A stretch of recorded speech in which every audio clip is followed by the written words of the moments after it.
Leaders of Hugpong para kay Sara today appealed to President Rodrigo Duterte not to run for Vice President in the 2022 election and instead give way to Davao City Mayor Sara Duterte Carpio stand that only one Duterte can run for a national post in next year polls.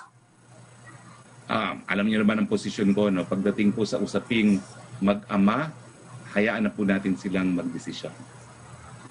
From Tapos ang lahat, no?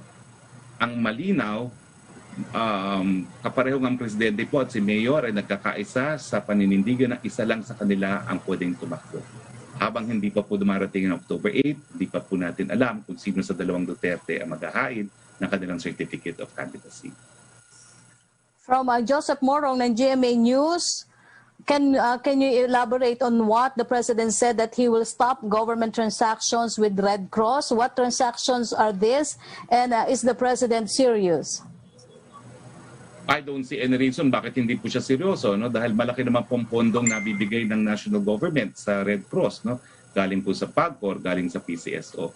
Kinakailangan po kasi sumunod sa sinasabi ng saligang batas at ng batas na basta pondo ng gobyerno po pwede pong i-audit ng Commission on Audit. No? Ang tanong ko lang naman po, kung walang tinatago, bakit ayaw magpa-audit?